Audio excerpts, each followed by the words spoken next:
What's going on, everybody? Welcome back to another episode of JaAR. JaAR, for those of you that may be new, stands for Joe and Amy Review. It's our weekly show where we review the magic stories as they're posted on Wizards' website, and we are now we are over halfway through the Ravnica Allegiance stories. This week we have The Principles of Unnatural Selection, and as all of these stories have been, this story is by Nikki Drayden. So, my quick review at the top. I thought this one was good. I enjoyed it. It was interesting. It was different than the other two. Yeah. Different than possibly the other ones from Guilds of Ravnica as well. What did you think, Amy? I'm a little conflicted, I think, is what's going on here. I'm not sure how to feel either. I think I liked it. Yeah, that's kind of where I'm at. No, that's fair. That's kind of where I'm at. We're a little conflicted. So for those of you that may come here to hear our quick opinions and then decide whether you're going to go read the story, I wouldn't say don't read it. It was definitely an experience. If you've read the other ones, it's a very good point of comparison between the other stories and this one. And we'll get into. I think so, because I think it was. I just think it was different. Is my point. Yeah. That it was so different that it's an interesting. Stepping away from seemingly the way that Nikki usually writes these, which are very good, but it's different than the other ones that I've seen her write. I feel like. Right. I mean, I definitely agree with that, but I think that means that it can't really be compared with the others. Well, that's fair. I guess I don't know. If you're curious, I don't know. I thought it was good. I enjoyed it. It's different. And we'll get into maybe more of the reasons why in the full review. But yeah, if you have not read the story yet and you are interested, check down in the description box below. We will have the link to that story, so feel free to go read that before watching the rest of this video because, spoiler alert, we are now going to go over a brief summary of the story.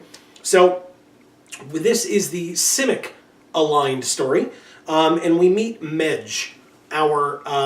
the leader of our clutch, if you will, the teacher. And there are 8 students in her clutch. There used to be 22. Then it went down to 14 because she is of the utopian teaching structure for her clutch, not the adaptation teaching structure. And it looks like that's where the scales, no pun intended, are tipping, is that the ways of adaptation are becoming more prominent and the ways of the utopian are kind of becoming a little bit more archaic and less utilized. And so she's losing students by way of them going to the adaptation class. Which, of course, is very flavorful for the set because one of the main mechanics of the Simic deck, I guess, is adapt. Absolutely, 100% correct.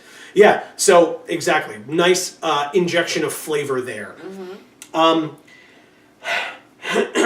Then we meet Tero, who is the leader of the adapt class, or the adaptation class. And he is the guy that we've seen in the trailers. He's on... he's in the Guardian card, whose name I can't remember. Growth Chamber Guardian, I believe. Who has the crab arms kind of fused, or lobster claw arms, kind of fused onto his body as well. Clearly in favor of adaptation. And the story kind of talks about different styles of adaptation of like enhanced lungs or bigger fins or things like that. So you have an idea of what kind of adaptations you can have. And because of this, we find out about the I have it here.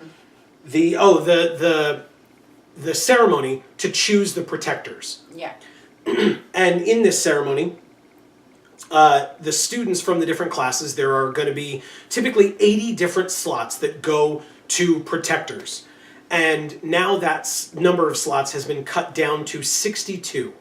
And the reason is because those other 18 have been given to frog mutants, which our main character Medj is upset with because this is a merfolk matter, as she calls it, and yet Vanifer, who if you're aware of the cards, is much more of the adaptation persuasion, is interested in giving spots to the frog mutants, as opposed to the old leader, the old prime speaker, Zagana, who is utopian.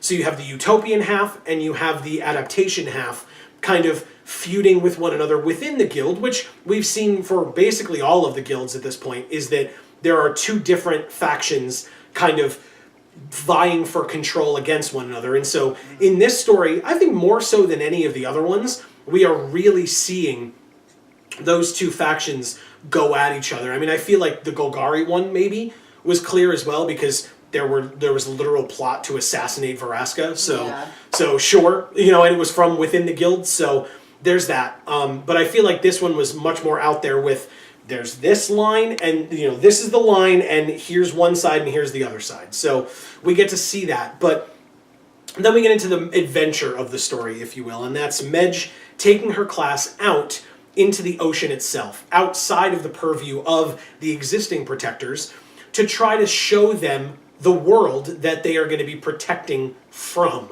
And that's basically the crises, who knows, but the multiple crises that are out there, because those are the kind of unnatural invaders. Whereas the normal creatures that they see and that they're used to are the benthids. And the benthids are ancient, they swim around, and yet and have typically not had natural predators.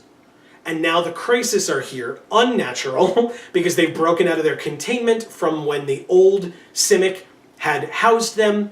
So they've broken free, they're out in the ocean, and they are able to attack and kill the benthids, which we see, and by see I mean through the eyes of Medj and her class, we see that happen to one of these benthids. And they're looking from the wreck of an underwater vessel, of a water-faring vessel that has found its way underwater through crashing and or sinking. Yes. So while they're on this vessel, they see that happen, and they're aware now, these crises are the things that we have to be aware of and protect ourselves from. Okay? So, and then they hear a raspy voice saying the word pass. Pass. And they figure out that it is a ghost inside of the hull of the ship who is saying, passage, give me passage home.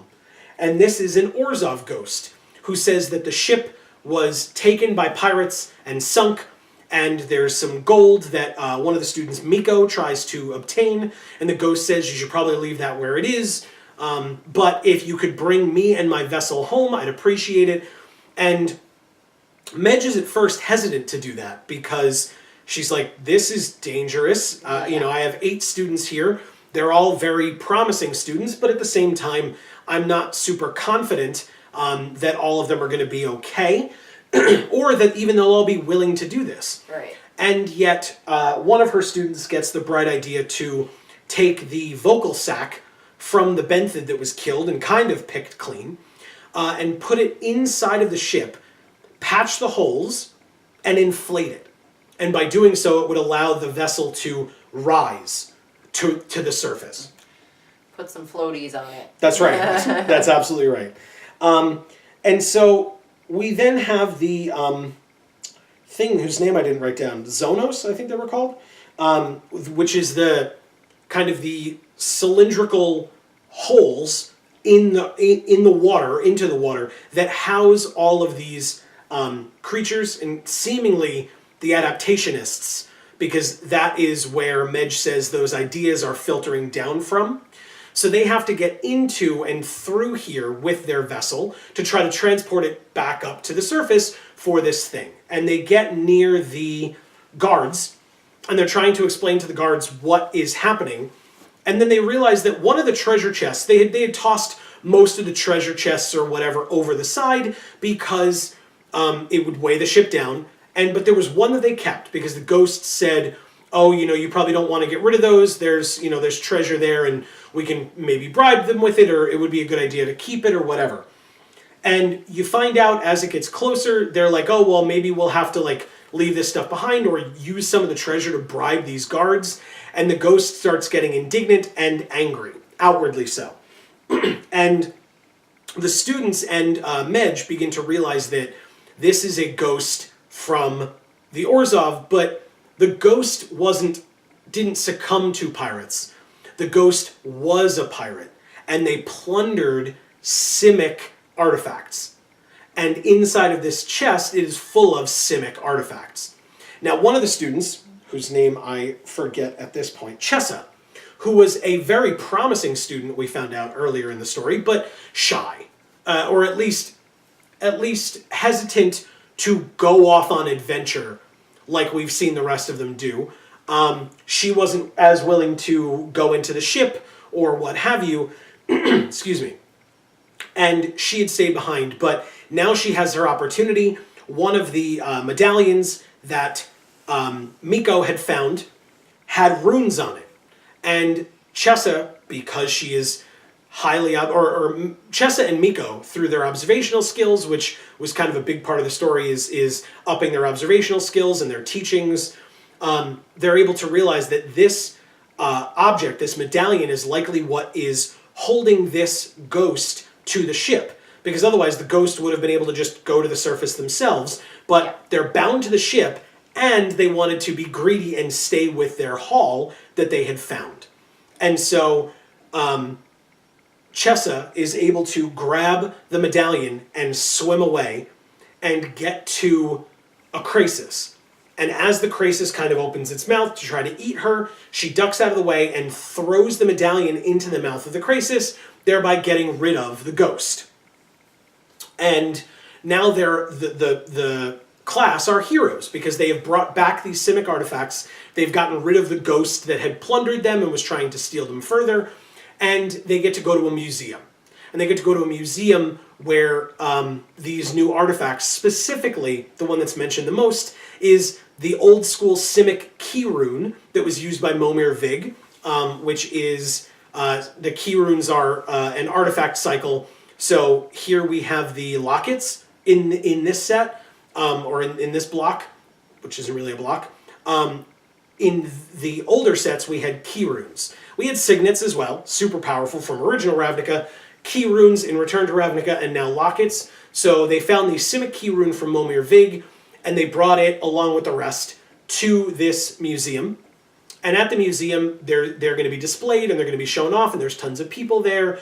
And because these are so historic, a lot of the Simic who are there to look have drawn their attention from basically everything else in the museum to look at this key rune and the other items that have been brought to this museum for this exhibit.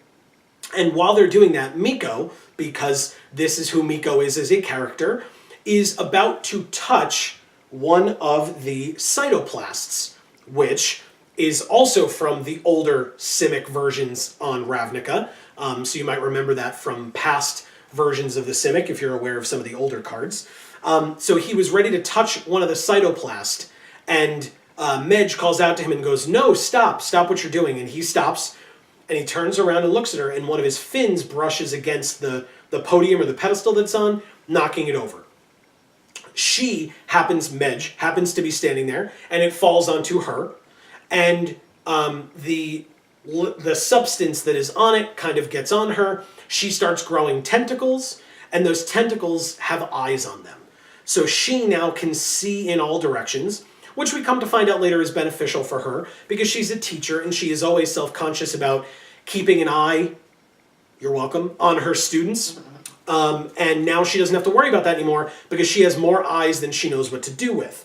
So, which is gross. Yes, but it's also helpful for her, and kind of shows her, because that is arguably an example of adaptation, and it kind of shows her that, hey, the utopian ways aren't necessarily the best.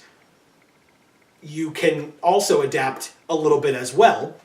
And yet, she learns this as well from one of her students, who I have here, named Kazira.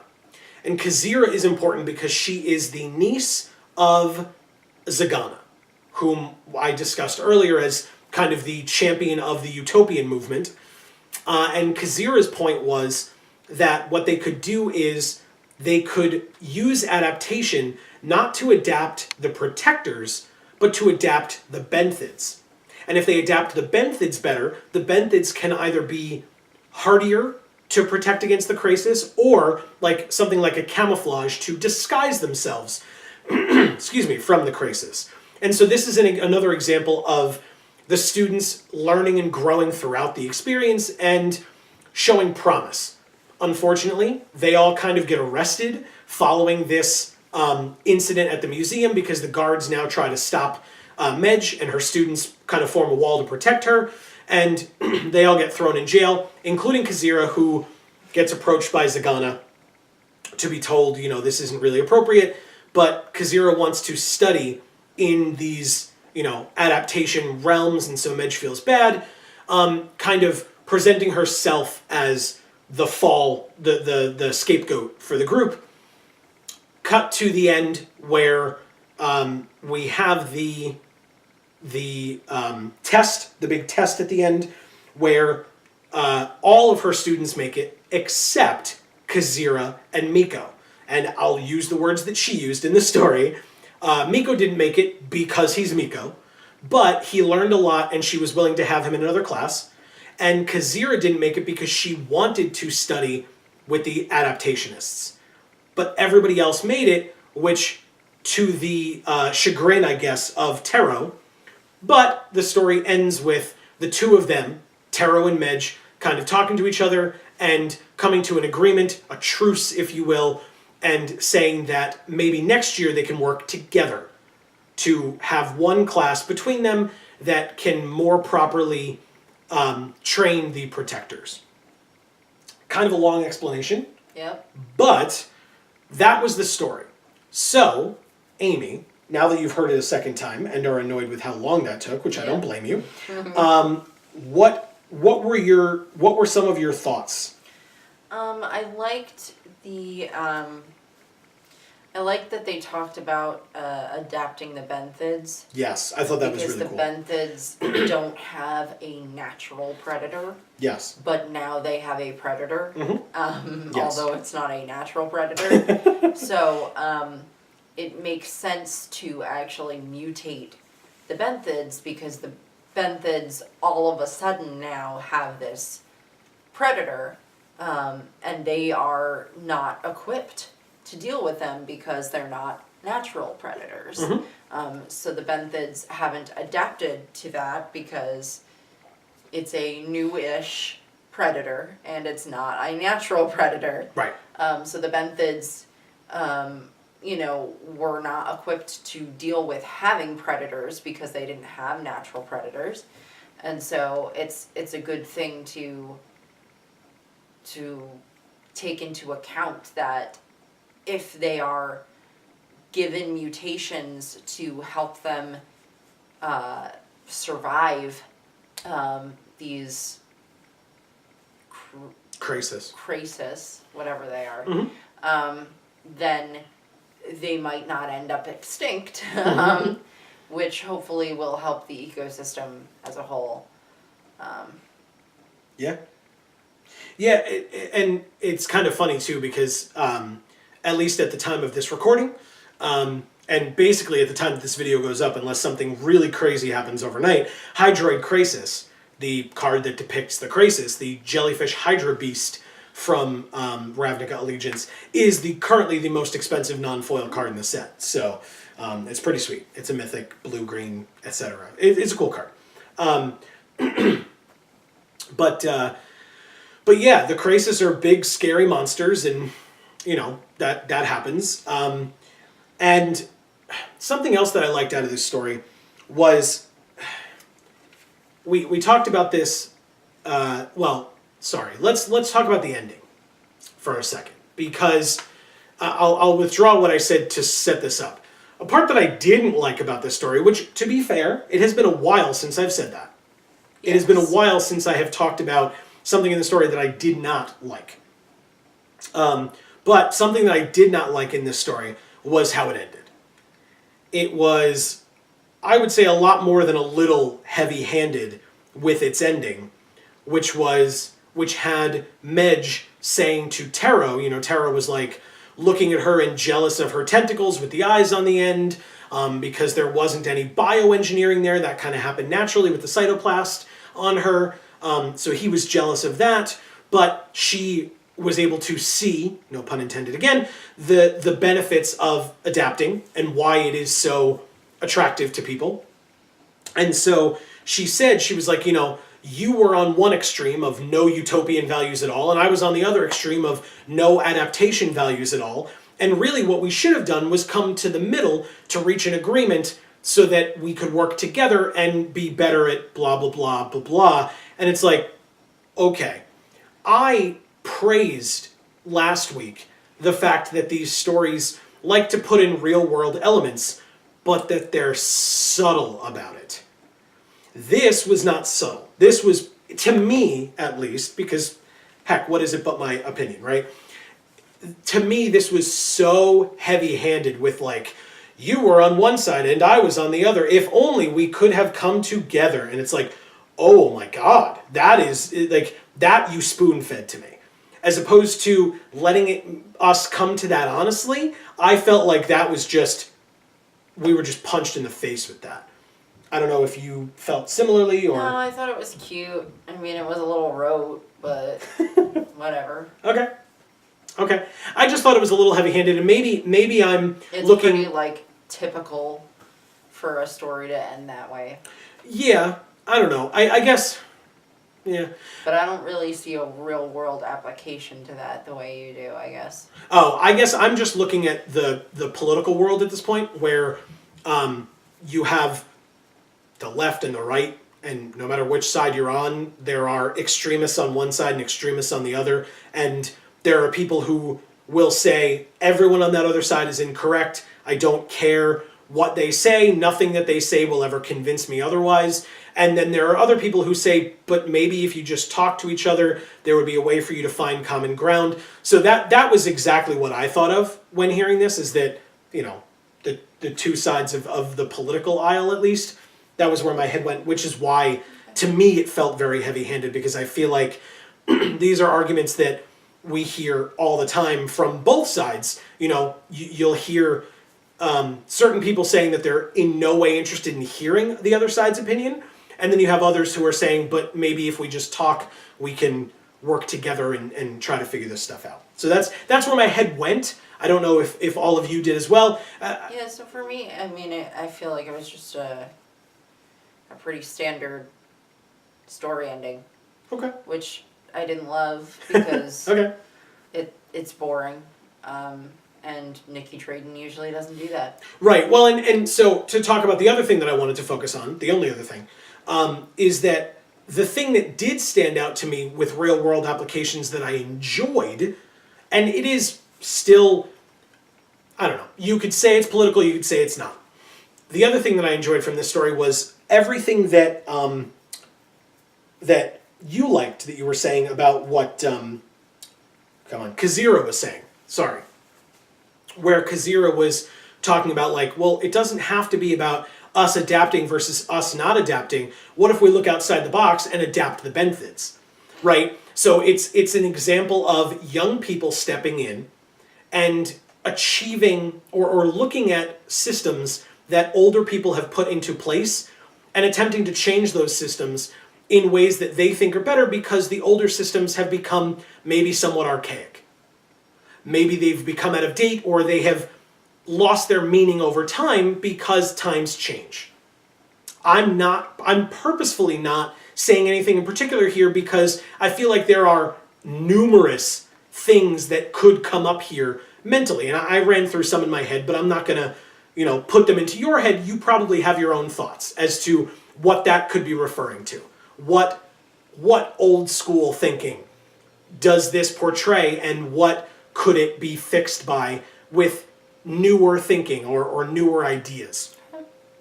And that's what I saw. That's what drew me in, was that part of the story towards the end where Kazira is saying this to Medj, and Medj is realizing how far Kazira has come. And I mean, Medj said that about a lot of her students in a lot of different ways, that, she was really proud of Chessa for stepping up and being brave enough to take the medallion and swim up to the crisis, even though previously she wasn't even willing to go into the boat because there was a raspy voice coming from inside of it. Miko had upped his observation skills, so raspy he was... voices are attractive. To some, sure. They're also scary to others. But yeah, Miko was able to have observational skills and say, hey, wait a minute, maybe this medallion is actually holding the ghost here, and what's in that treasure chest? Why do you want it so badly? And so Miko was able to call out the ghost for his or its nonsense. So she was able to see the growth and the change in all of her students, and Kazira, in my opinion, seemed to be the one with the most promise, because she was the one who had, I guess, the most concrete ideas to end her class off with, to say, like, this is what I want to do, and I guess that's something about, like, somebody graduating high school or graduating higher education, or starting higher education, where they're like, they know their path straight away, as opposed to other people who might want to take their time. They're like, you know what, I'm not really sure what I want to do with my life, but that's okay, because they can all be successful in the end. It's just that some know what they want to do right off the bat, and others, it takes them a little bit more time. And so that's another, parallel that I saw to the real world in that. So I guess overall, especially if you let us know what you thought in terms of the quality of the story, because again, Amy and I were kind of iffy on it, and yet there were some in-depth things to talk about here, right? It was a long summary, which is probably more my fault than the fault of the story, but the topics to discuss were meaty topics and things that we could actually get into. I don't know. I feel like they were less meaty than they have been in the past. Or maybe they were less numerous. Maybe there was only the one or the two main things that we talked about. Let us know your thoughts. Whether you've watched other episodes of us reviewing Ravnica Legion stories or not, let us know how you compare either just our review of the stories or the stories themselves. I mean, more importantly, the stories themselves over these past 3. And I feel like you're going to have some time to think about that, because next week there is no story. I don't exactly know why. Maybe it's because it's nearing the President's Day holiday here in the States. That's possible, but that's on a Monday, so I don't quite know how that fits in, but that's fine. At least, and I try to give credit where it's due. We have not yet, and hopefully it stays that way, I'll knock on wood, we have not yet had to complain about things having to do with wizards and their communication and etc. We know through looking at the story tab that there's no story next week. We've known that since at least last week was the first time that I saw it. That does not mean that was the first time it was up. It could have been prior to that as well, but at least we know. So we're not surprised next week when we come home and we're like, hey, time to read where's the story, where did it go? Yeah. And again, I've talked about this in the past, that's not, in my opinion, that's not just because we're content creators and we need to know what content we're putting out. I think it's because we want to read the stories, right? Yeah. We're doing this not because it's well, let's go read the stories again. We got to do JaAR. It's we want to read the stories and then we film JaAR afterwards because we want to talk to all of you about it and give our opinions and stuff. But we want to read these stories. And so when it comes time to read the story Wednesday afternoon or Wednesday evening or whatever time you have or you've allotted to read the story, when you go to read it, you want it to be there. And if it's not there, where did it go? Why is it not here? At least... And there have been lots of times in the past where, as you said before, Wizards just didn't communicate that there wasn't going to be a story, or they, and at the very last minute is when you find out. Yeah, you go to the website to read the story, and you check and it's just not there. Yep, and then you see that people have asked that day, and they're like, oh yeah, it'll be back whenever. And it's why did you not tell us this? So this time, props where they are due, credit where credit is due. That information was present on the story tab, where you can kind of click to see, story 3, story 4, when do they come out? And it has a literal date for when that story will come out. And so the next story is the 20-something. I think it's the 20th. So there you go. The next JaAR will be in 2 weeks from when this video is posted, but we will still have content That Thursday, we will just not have a JaAR. It'll be either MTG Arena content or a product opening. So Right. definitely stay tuned for that. Speaking of those things... watch those videos too. Well, I was going to say, speaking of those things, they will pop up on the screen as well towards the end. So I want to thank you guys so much for watching this episode of JaAR, any and all episodes of JaAR, any and all, anything that we make that you watch. It helps us out a lot, and honestly, genuinely, hopefully you enjoy them. Because if you don't, let us know why you didn't enjoy them so we can do our best to make them better for all of you. Comments. We read them. We care what you have to say. We want to hear your input, your analyses, whatever. And you know, that stuff is cool to us. That's why we do these videos. Oh yeah. So. And continuing credit where credit is due, I think that the past few weeks of videos have been very good in terms of comments and opinions and etc. on our JaAR content and our non-JaAR content. Yes, so thank you for that. Yes, and hey, coming to watch JaAR, what we do sitting here and talking to all of you, and when you leave comments on JaAR, are all examples of showing off what, Amy? Our hashtag Worthless Pride. That's right. Thank you very much. Once again, thank you guys so much for watching, for supporting us here at Geek for All. And from Geek for All, I have been Joe. And I'm Amy. And as we always say, guys, in whichever video of ours you watch next, we will see you all next time. Thanks, everybody.